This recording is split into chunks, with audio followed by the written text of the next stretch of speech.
आज से कोविन प्लेटफॉर्म पर उपलब्ध होगी। इस नेजल वैक्सीन को बूस्टर डोज के तौर पर लगाया जाएगा। भले ही आपने पहले दूसरी कंपनी की वैक्सीन लगवाई हो, लेकिन भारत बायोटेक की वैक्सीन को बूस्टर डोज के तौर पर नेजल के जरिए लिया जा सकेगा। ये वैक्सीन फिलहाल प्राइवेट अस्पतालों में ही दी जाएगी।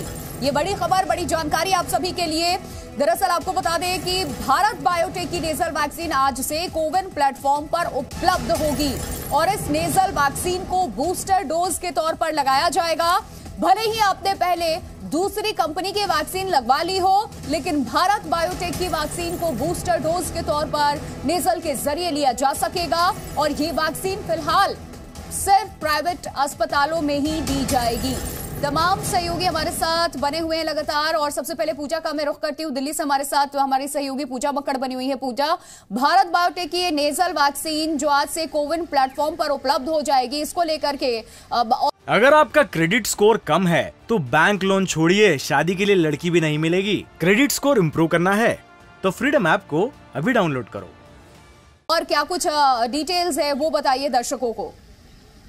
देखिए प्रिया, सबसे पहले लोगों को ये जानना जरूरी है कि आपने कोई भी वैक्सीन लगवाई हो, चाहे कोवैक्सीन लगवाई हो या कोविशील्ड लगवाई हो, आप ये वैक्सीन बूस्टर के तौर पर लगवा सकते हैं। अब ये वैक्सीन लगेगी कैसे? ये नाक में 2 ड्रॉप्स डाली जाएंगी और ये 1 टाइम बूस्टर डोज है, क्योंकि अभी तक भारत में एक ही बार बूस्टर डोज लगवाने का प्रावधान है। तो एक बार आपकी वैक्सीन का शेड्यूल अगर पूरा हो गया है, उसके 9 महीने के बाद कभी भी लोग बूस्टर लगवा सकते हैं। 18 साल से ऊपर के लोग बूस्टर डोज के लिए एलिजिबल हैं और इस वैक्सीन की खासियत यह है कि इंजेक्शन नहीं लगेगा और ये किसी भी वैक्सीन के साथ मैच कर सकती है। आज से ये कोविन प्लेटफॉर्म पर इसका ऑप्शन नजर आने लगेगा। लोग वहां से रजिस्टर कर सकते हैं, अपना नजदीकी प्राइवेट सेंटर उसमें लोकेट कर सकते हैं और वहां जा सकते हैं। लेकिन चूंकि ये प्रोविजन आज से ही जोड़ा जा रहा है, इसीलिए हो सकता है आने वाले 2 से 3 दिन वैक्सीन की अवेलेबिलिटी का इशू रहे, लेकिन जल्दी ही ये स्मूथ प्रोसेस के तौर पर लोगों को प्राइवेट सेंटर में मिलने लगेगी। बिल्कुल पूजा, बने रहिए आप हमारे साथ। आगे आपका रुख करेंगे, तमाम सहयोगी भी हैं। किस राज्य में क्या व्यवस्था की गई है, ये अपडेट लगातार हम आपको दे रहे हैं। लेकिन बड़ी खबर जान लीजिए, कोरोना अलर्ट पर इस वक्त की बड़ी खबर। फिलहाल मास्क जरूरी नहीं होगा, सूत्रों के हवाले से जानकारी मिल रही है। मैंडेटरी इसको नहीं किया गया, मास्क पहनने की सलाह आपको दी जाएगी। ये जानकारी इस वक्त सूत्रों के हवाले से मिल रही है। पैसेंजर्स के सैंपल लेकर उन्हें एयरपोर्ट पर रोका नहीं जाएगा। जो लोग विदेश से भारत आ रहे हैं उनके लिए ये खबर है। स्वास्थ्य मंत्रालय के सूत्रों के हवाले से ये जानकारी मिल रही है। इस वक्त आपको बता दें कि कोरोना अलर्ट पर ये बड़ी खबर, बड़ी जानकारी है कि फिलहाल मास्क मैंडेटरी नहीं है, लेकिन मास्क पहनने की सलाह जरूर दी जाएगी। ऑक्सीजन और वेंटिलेटर्स और बेड्स की उपलब्धता चेक करने के लिए मंगलवार को देश के अस्पतालों में एक साथ मॉक ड्रिल होगी। ये खबर, ये बड़ी जानकारी इस वक्त मिल रही है। आपको बता दें कि ऑक्सीजन और वेंटिलेटर्स की क्या स्थिति है, बेड्स कितने उपलब्ध हैं, इन सारी चीजों को लेकर देखिए, इसको चेक करने के लिए मंगलवार को देश के अस्पतालों में अलग अलग जगहों में एक साथ मॉक ड्रिल होगी। ये जानकारी, ये खबर इस वक्त सामने आ रही है कि क्या व्यवस्था है, ऑक्सीजन है या नहीं, किन किन अस्पतालों में क्या है, कमी अगर होती है। मॉक ड्रिल यहां देश भर में होगा, ये जानकारी इस वक्त मिल रही है। वेंटिलेटर्स को लेकर बेड्स की उपलब्धता कैसी है, इसको चेक करने के लिए मंगलवार का दिन सुनिश्चित किया गया है। इस दिन देश भर के अस्पतालों में एक साथ मॉक ड्रिल होगी, ये जानकारी इस वक्त मिल रही है। आपको बता दें कि लगातार कोविड को देखते हुए जिस तरीके से नए वेरिएंट, नया मामला सामने आ रहा है देश में, उसको देखते हुए एहतियातन कदम उठाए जा रहे हैं। तमाम सहयोगी हमारे साथ लगातार बने हुए हैं और शुभांग भी हमारे साथ दिल्ली से ही बने हैं, हॉस्पिटल के बाहर हैं। शुभांग, दिल्ली के तमाम अस्पतालों में जो नेजल वैक्सीन को लेकर के अभी हम बात कर रहे थे, पूजा ने भी बताया कि कैसे आपने अलग अलग कंपनीज की भी अगर वैक्सीन ली है तो ये बूस्टर डोज के तौर पे आप ले सकते हैं। क्या व्यवस्था की गई है और लोग क्या अस्पतालों का रुख कर रहे हैं, क्योंकि आज से ये लगनी शुरू हो रही है। रजिस्ट्रेशन हुआ है क्या दिल्ली में भी? देखिए, फिलहाल रजिस्ट्रेशन के लिए थोड़ा सा इंतज़ार करना होगा। लोगों तक ये जानकारी फिलहाल पहुंचा दी गई है और लगातार जो है हॉस्पिटल में लोग आ रहे हैं, उनसे भी बात अगर कर रहे हैं तो वो यही कह रहे हैं कि बूस्टर डोज के चलते वो यहाँ पर आ रहे हैं, सावधानी बरत रहे हैं। क्योंकि पिछली बार जब चरम सीमा पर भारत में कोरोना देखा गया था, तो यही सबसे बड़ी जो प्रॉब्लम वहाँ पर उस वक्त आई थी, वो यही थी कि वैक्सीनेशन के लिए एक लंबी लंबी लाइनें लग रही थी, जिसके चलते सोशल डिस्टेंसिंग उस समय मेंटेन नहीं किया जा रहा था। तो सबसे अहम चीज़ इस वक्त हॉस्पिटल्स में यही है कि सभी लोग सोशल डिस्टेंसिंग मेंटेन कर रहे हैं या नहीं, उसे देखा जा रहा है। हॉस्पिटल स्टाफ बिना मास्क के फिलहाल अभी नहीं घूम सकता है। और खास करके सबसे ज़्यादा जो लोग अभी ज़रूरी है वो है बुजुर्ग लोग जो हॉस्पिटल में एडमिट है, उन पर सबसे ज़्यादा ध्यान रखा जा रहा है, उनकी खास देखभाल इस वक्त। ठीक है शुभांग, बने रहे आप हमारे साथ। अंकुर हमारे साथ मुंबई से जुड़े हुए हैं। अंकुर का रुख कर रही हूं, देश भर के स्वास्थ्य केंद्रों में देखिए मॉक ड्रिल की भी यहाँ पे तैयारी की गई है। मंगलवार का दिन सुनिश्चित किया गया, अस्पतालों में एक साथ मॉक ड्रिल होगी। बूस्टर डोज लगवाने वालों की संख्या बढ़े, इसके लिए क्या कुछ व्यवस्था सरकार की तरफ से, क्या पहल, कैसे लोगों को वहां जागरूक किया जा रहा है? अंकुर, क्या तैयारियां? देखिए, बीएमसी के जरिए जरूर इस बात का प्रचार किया जा रहा है, क्योंकि मैं मुंबई की बात कर रहा हूं। मुंबई में बीएमसी के कंधों पे ये भार है और लोगों तक जानकारी हर मुमकिन जो सोर्स है इंफॉर्मेशन का, उसके थ्रू ये इंफॉर्मेशन पहुंचाई जा रही है कि जो नेजल वैक्सीन है वो अब अवेलेबल है। हालांकि प्राइवेट हॉस्पिटल में अवेलेबल है और कोई भी व्यक्ति वहां जाकर वॉक इन करके ये वैक्सीन दे सकता है। इसके अलावा लोगों में डर पैदा ना हो, इस बात की भी लगातार कोशिश की जा रही है और यही मैसेज बीएमसी चाहती है लोगों में जाए। लोग सतर्क हों, लोग अलर्ट हों, लेकिन लोग घबराएं नहीं, पैनिक ना हो।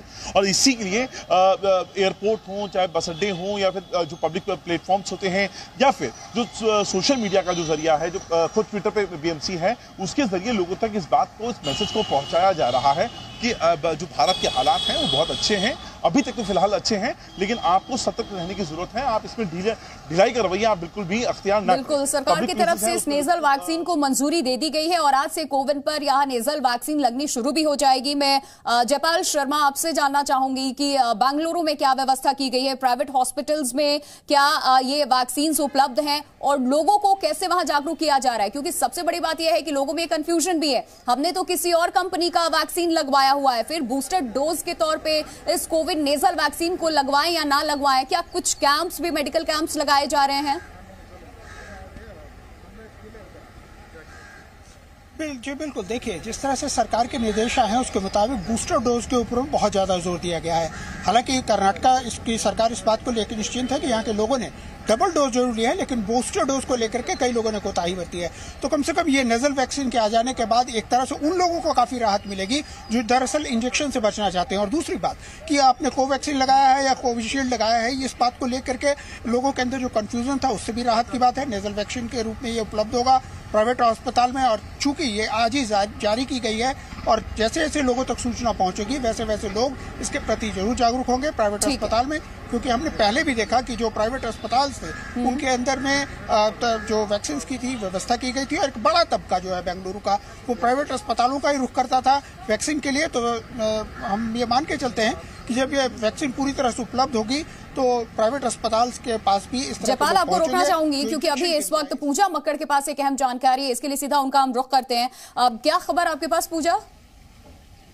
देखिए, एक अहम बैठक जो आज 3 बजे होने वाली है राज्य मंत्रियों के साथ, उसके अलावा ये भी हो सकता है कि क्रिसमस को लेकर और न्यू ईयर को लेकर गाइडलाइंस आज शाम तक जारी हो जाएं, जो कि देशव्यापी गाइडलाइंस होंगी, जिसमें फेस्टिविटीज के टाइमिंग्स को लेकर, भीड़ का आयोजन किस तरह से किया जा सकता है, वहां मास्क को लेकर किस तरह के नियम कानून होने चाहिए, इन सब की गाइडलाइंस इस वक्त हेल्थ मिनिस्ट्री में बन रही हैं। और 4 बजे तक बहुत मुमकिन है कि इसको लेकर नेशनल लेवल पर गाइडलाइंस आए और उसके जरिए लोगों को ये क्लियर हो सके कि क्रिसमस और न्यू ईयर की फेस्टिविटीज अगर आप मना रहे हैं, कोई ऐसा आयोजन कर रहे हैं, तो उसको लेकर आपको क्या क्या सावधानियां बरतनी है और किन गाइडलाइंस के तहत आप फेस्टिवल्स को मना सकते हैं। हालांकि हेल्थ चूंकि स्टेट सब्जेक्ट होता है प्रिया, और स्टेट्स के ऊपर यह फैसला छोड़ना पड़ता है कि वो इन गाइडलाइंस का कितना पालन करेंगे, लेकिन हम देख रहे हैं कि राज्य भी अपने अपने स्तर पर गाइडलाइंस बना रहे हैं और उसी को क्लियर करने के लिए एक नेशनल लेवल पर जो गाइडलाइंस है वो आज हेल्थ मिनिस्ट्री शाम को 4 बजे जारी कर सकती है। ठीक है, कोलकाता का मैं रुख कर रही हूँ। पूजा मेहता हमारे साथ, हमारी सहयोगी जुड़ी हुई हैं। और पूजा देखिए, अभी 3 बजे की बैठक का इंतजार करना होगा। एक तरफ केंद्रीय स्वास्थ्य मंत्री भी बैठक ले रहे हैं, लेकिन अब स्टेट में कैसी व्यवस्था है और सरकार की तरफ से क्या एडवाइजरी जारी की जा रही है, उसके लिए भी हमें इंतजार करना होगा। अब से पहले आपने बताया है कि एक बड़े स्तर पे क्रिसमस की वहां पर तैयारी चल रही है, न्यू ईयर की तैयारी चल रही है, ऐसे में कोविड के प्रोटोकॉल को पालन कराना बहुत बड़ी चुनौती होगी। स्वास्थ्य महकमे के लिए भी ये चैलेंज होगा अगर केसेस एकदम से कोलकाता में बढ़ जाते हैं। एहतियातन क्या तैयारी और बूस्टर डोज को लेकर के वहां की सरकार कैसे अपने लोगों को, जनता को जागरूक कर रही है और क्या तैयारियां बूस्टर डोज के लिए कोलकाता के हॉस्पिटल्स में?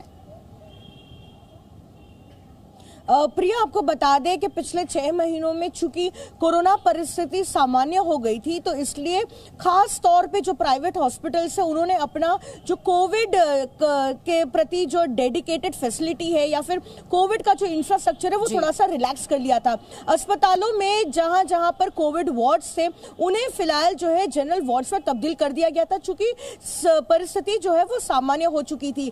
इसलिए राज्य सरकार की तरफ से ये तमाम अस्पतालों को निर्देश दिए गए हैं कि वो अपना कोविड इंफ्रास्ट्रक्चर जो है और फैसिलिटी जो है वो एकदम से जो है रिवैम्प कर दे। साथ ही जिन अस्पतालों में वैक्सीन दी जा रही थी वहां पर स्टॉक्स को फिर एक बार जो है बढ़ाने का निर्देश दिया गया है, क्योंकि डबल डोज तो ज्यादातर लोगों ने लिया है, लेकिन पश्चिम बंगाल